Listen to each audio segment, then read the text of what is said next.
Gloire infinie à Dieu notre Père et au Seigneur Jésus-Christ. Nous sommes heureux de pouvoir plonger nos regards dans sa parole. Nous sommes dans l'épître de Paul à Philémon et je nous invite à la lire. Que le Seigneur bénisse ces moments et qu'il nous fasse du bien pour la gloire de son saint nom. Amen.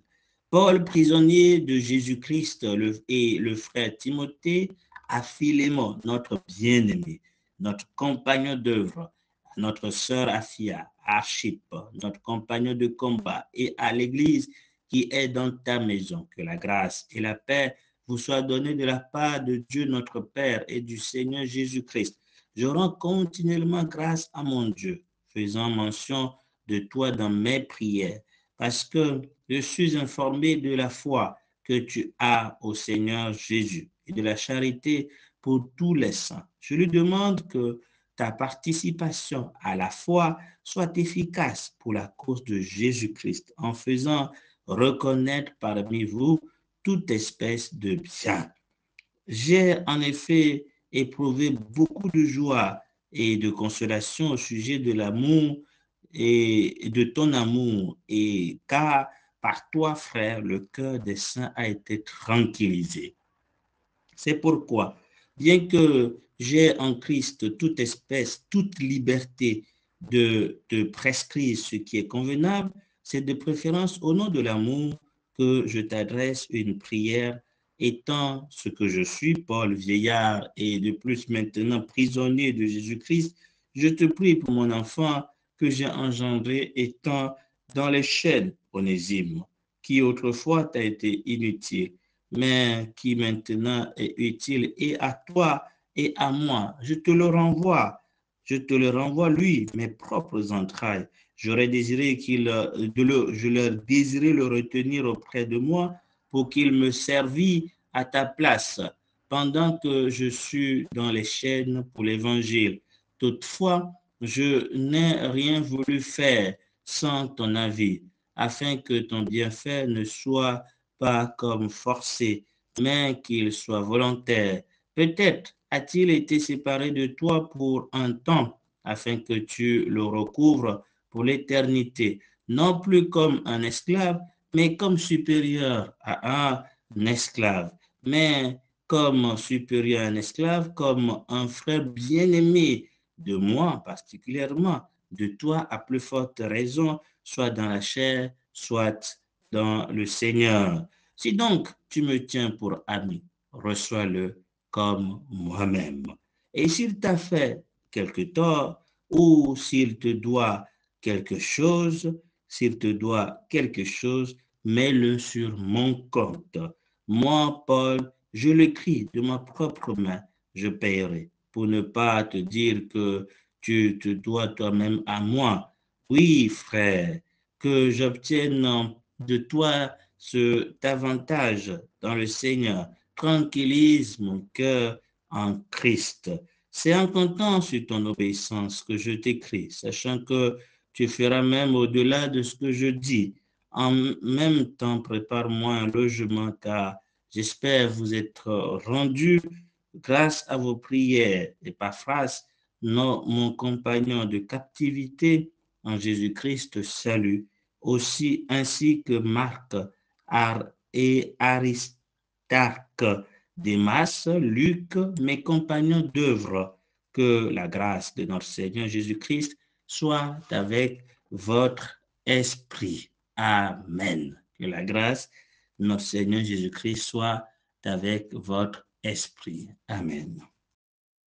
Chapitre, on peut soulever plusieurs points. J'aimerais nous inviter à méditer sur 3 points par la grâce de Dieu.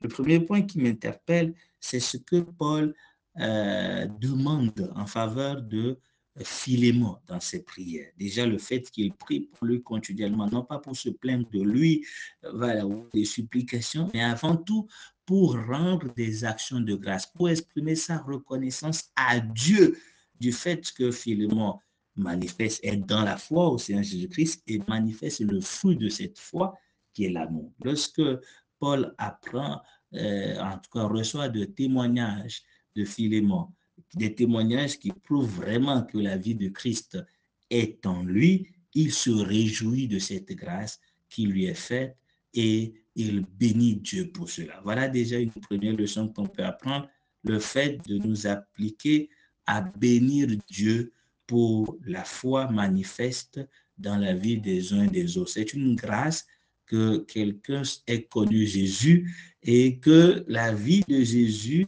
donc soit manifeste, parce que ce qui prouve qu'il y a la vie, donc il y a une foi véritable, puisque la foi produit, en tout cas, nous donne d'avoir la vie. Et donc, qu'est-ce qui prouve qu'il y a cette vie? C'est le fruit de cette vie qui est l'amour. Et donc, quand nous manifestons ou nous voyons des frères donc manifester cet amour, nous ne pouvons que rendre grâce à Dieu. Pourquoi? Parce que c'est l'œuvre de Dieu et nous sommes reconnaissants du fait que Dieu les a sauvés. Est-ce que nous bénissons Dieu pour le salut des uns et des autres, que ce soit autour de nous ou ailleurs?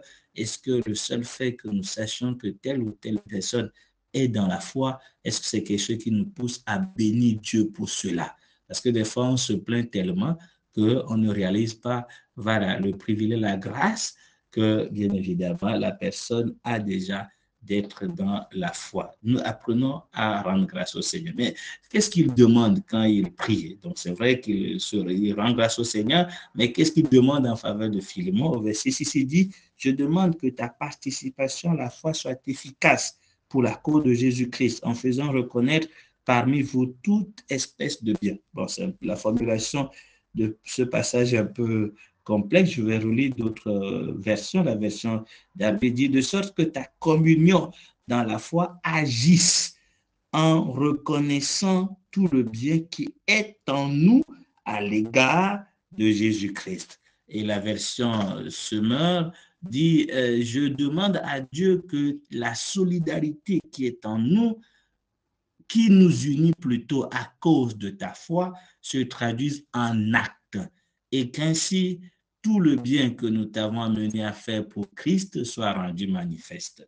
Alors, bon, qu'est-ce qu'on peut comprendre? La participation à la foi, c'est déjà la communion, donc que nous avons les uns avec les autres à cause de la foi au Seigneur Jésus-Christ. Et autrement dit, que cette communion, que notre participation à la foi de Christ puisse être bien évidemment en action. Il faut que cette communion agisse. Voilà. Autrement dit, on ne peut pas parler de foi sans acte, sans une manifestation claire de cette vie que nous avons reçue au travers de la foi. Donc, puisque la foi nous donne la vie, il faut que cette vie soit manifeste. Et quelle sera la manifestation de cette vie? C'est le bien qui est en nous, qui est manifeste dans l'assemblée autour de nous. Donc, nous avons reçu la vie de Dieu et ce bien, donc, c'est-à-dire tout ce qu'on peut faire de bien nous vient de Christ. Et si réellement nous avons cette vie, en réalité, elle doit nous pousser à faire du bien. Donc, nous produisons le fruit qui est le bien. Et c'est pour ça que dans le chapitre, le verset 7, il évoque un des éléments une des manifestations de cette foi, donc qui est bien sûr l'amour. Il dit, voilà, j'ai en effet éprouvé beaucoup de joie et de consolation au sujet de ton amour, car par toi, frère, le cœur des saints a été tranquillisé. Celui qui dit qu'il a la force en Jésus-Christ doit se mettre en action. Cette foi doit agir. Et quand cette foi agit, elle produit quoi? Du bien. Elle manifeste du bien. Et ce bien est bien évidemment donc au profit des saints. C'est-à-dire nous agissons pour faire du bien aux uns des autres. Philémon agissait pour tranquilliser. Il servait les autres en tranquillisant leur cœur. Il était un instrument de consolation, un instrument de réconfort. Il réconfortait les frères.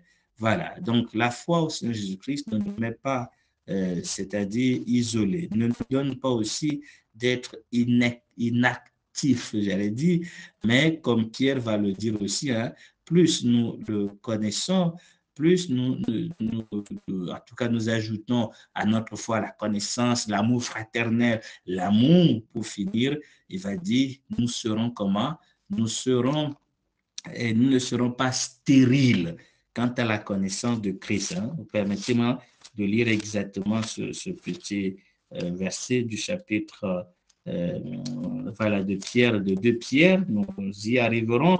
Donc, il va dire, ajoutez à votre foi, donc le verset 6, il dit, ajoutez, verset 5, à votre foi la vertu, la connaissance, la maîtrise de soi, la maîtrise de soi, la patience, la piété, à la piété, l'affection fraternelle, à l'affection fraternelle, l'amour. Si ces choses sont en vous et y abondent, elles ont pour effet de ne pas vous laisser inactifs ni stériles pour ce qui concerne la connaissance de notre Seigneur Jésus-Christ. Donc voilà, donc autrement dit, si voilà, nous avons cette foi auquel nous ajoutons ces éléments qui sont la vie de Christ, en réalité, ça produira du bien au profit des saints et nous serons ainsi donc source de bénédiction pour les autres. Voilà ce que je peux dire par rapport à ce point.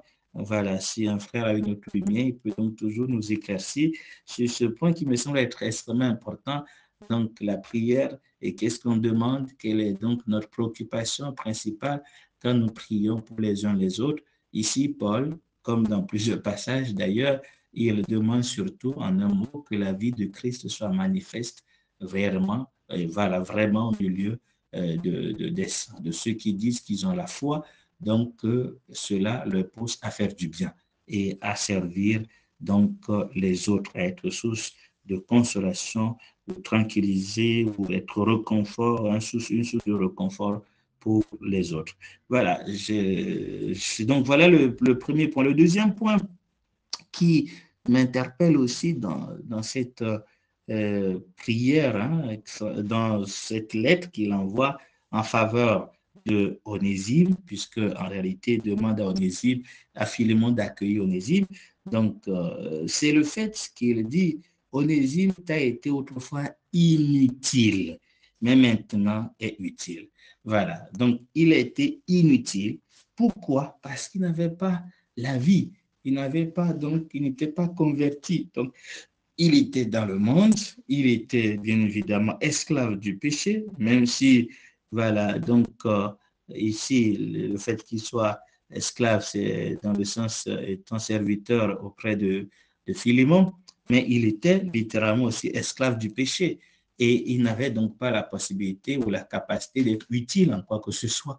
Donc, en Timothée, dans 2 Timothée, nous l'avons déjà évoqué, mais je vais revenir là-dessus, cette question d'être utile ou inutile, parce que il nous faut chacun de désirer être utile. Et pour l'être, il évoque au verset 19, quiconque prononce, d'abord il dit, le Seigneur connaît ceux qui lui appartiennent, quiconque prononce le nom du Seigneur, qu'il s'éloigne de l'iniquité. Dans une grande maison, il n'y a pas seulement des vases d'or et d'argent, mais il y en a de bois et de terre. Les uns comme des vases d'honneur et les autres sont des vases à usage vil. Si quelqu'un se conserve pur en s'abstenant de ces choses, il sera un vase d'honneur sanctifié, utile à son maître, propre à toute bonne œuvre. Voilà, le désir du Seigneur, c'est que de notre statut d'inutile que nous avions, nous devenions utiles, voilà, entre ses mains pour faire de bonnes œuvres. La question, elle est donc importante pour chaque enfant de Dieu, celui qui se reconnaît enfant de Dieu. Est-ce que réellement nous sommes utiles pour notre bien-aimé? Voilà, pour notre maître, pour toute bonne œuvre. En tout cas, ce passage que nous venons de dire nous explique comment nous devons l'être. Et Philémon et Onésime ne pouvaient pas l'être parce qu'ils n'avaient pas la vie de Dieu. C'est la première chose. Il faut d'abord du Seigneur. Le Seigneur connaît ceux qui sont à lui. Et évidemment, donc, comme il n'était pas enfant de Dieu, il était esclave du péché, il était donc lié à l'iniquité, il ne pouvait pas être utile en quoi que ce soit. Tout ce qu'il pouvait faire ne pouvait pas servir, donc voilà, ou faire du bien, le bien dont nous parlions tout à l'heure. Il ne peut pas, voilà, donc faire du bien, et c'est ce qui s'est passé. Il a fui finalement la maison de Philémon, son maître, et il est parti sûrement, il a volé des choses, il a quitté la maison, il est parti loin, mais la grâce de Dieu l'a retrouvé et à travers Paul, il a été donc sauvé, il est devenu enfant de Dieu. Et Paul parle du fait qu'il a engendré, il est devenu son enfant, ses entrailles. Donc, parce qu'il a reçu la vie. Et maintenant, il peut être utile. Pourquoi? Parce qu'il est libéré du péché, il est libéré de la mort spirituelle, il a la vie, et cette vie en lui peut être utile. Et donc, nous devons savoir que quand le Seigneur nous sauve, c'est aussi pour que nous devenions utiles entre ses mains pour toute bonne œuvre. Et donc, nous devons toujours être dans cette disposition afin, comme il a dit, nous séparer de toute iniquité, afin que nous soyons entre ses mains un vase d'honneur, utile pour le Seigneur. Que Dieu nous donne à chacun d'être utile entre les mains de notre Maître. Dernier point, c'est le fait que Paul demande à Philémon de recevoir Onésime. Mais comment va-t-il le recevoir? Mais déjà, le premier point, c'est ça. Donc, un aspect important qu'on doit évoquer, c'est le fait de recevoir. Celui qui, entre-temps, a été mauvais, celui qui, entre-temps, a été inutile ou qui nous a blessés et qui maintenant revient, qui est maintenant à la vie, qui maintenant se répand, cette personne, nous devons le recevoir, l'accueillir et ainsi, bien évidemment, communier à nouveau avec cette personne. Et ici, il dit, vous devez, Timothée plutôt, et Paul demande à Philémon, tu dois le recevoir comme un bien-aimé de moi, mais un bien-aimé du Seigneur. C'est quelqu'un que le Seigneur aime et qui, bien évidemment, maintenant est un frère. Et donc, il doit le recevoir ainsi, mais en le recevant comme si ça essayait de Paul. C'est le privilège immense que nous avons en Jésus-Christ. Hein. On ne peut pas le détailler ici, mais en un mot, Dieu nous reçoit comme Christ. Voilà. Il nous agrée, il prend plaisir en nous comme il prend plaisir en son Fils. Donc, Philémon devait recevoir Onésime, non plus comme un simple serviteur, mais comme Paul. C'est-à-dire, si tu me tiens comme ami, selon la relation d'amitié qu'il y avait entre Philémon et Paul, c'est ainsi que Philémon devait recevoir Onésime.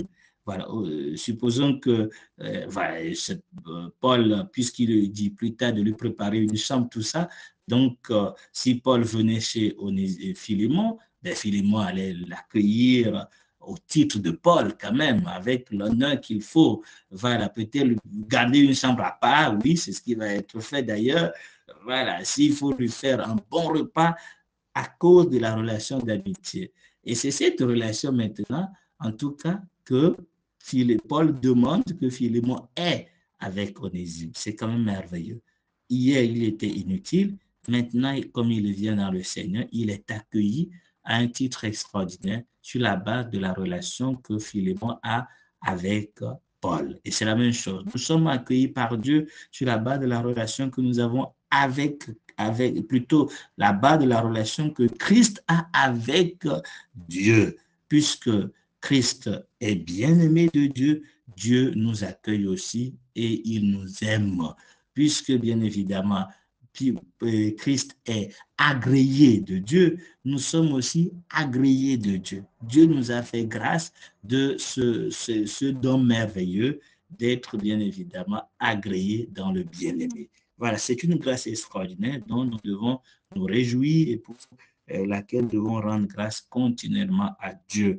Donc, il dit de recevoir comme, voilà, donc comme lui-même, et bien sûr, il s'engage à rembourser tout ce que Philémon, ou plutôt Onésime, doit à Philémon.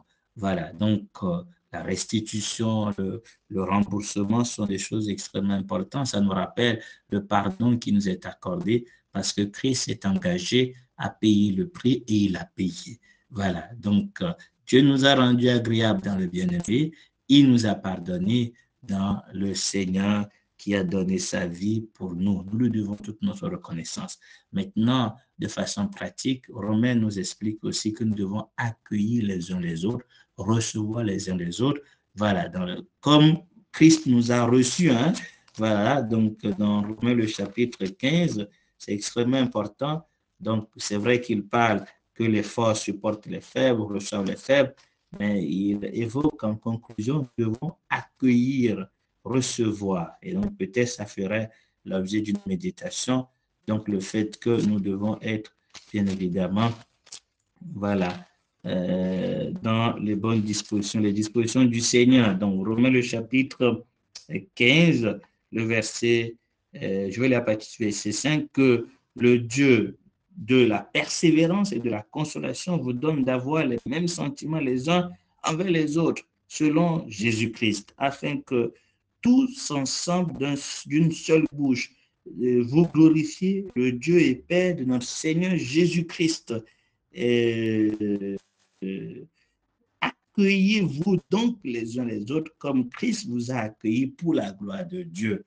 Donc nous devons réserver cet accueil dans le sens, nous gardons les sentiments de Christ à l'égard des uns des autres. Nous les regardons comme Christ les regarde. Ils sont donc des bien-aimés et nous devons les regarder ainsi.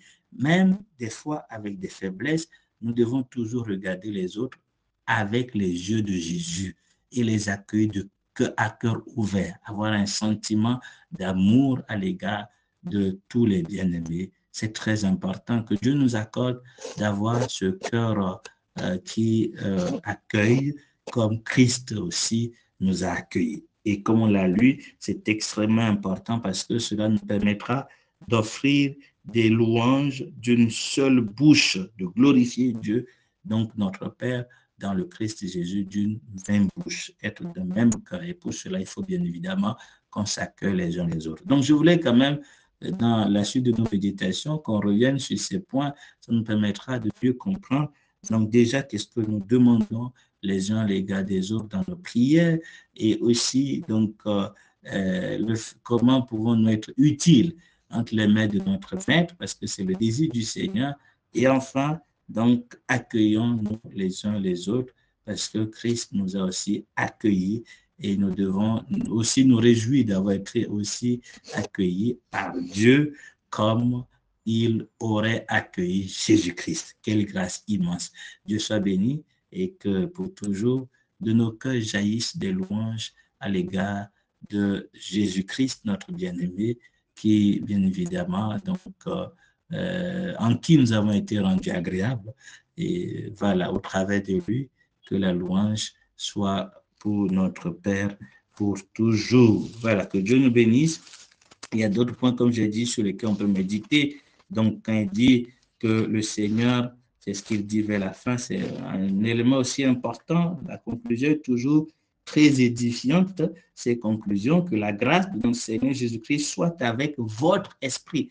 Qu'est-ce que ça veut dire? La grâce de notre Seigneur Jésus-Christ soit avec votre esprit. Voilà, donc méditons ensemble sur ces points et partageons voilà, dans les prochaines méditations. Que Dieu nous fasse du bien pour la gloire de son nom, au nom de Jésus. Amen.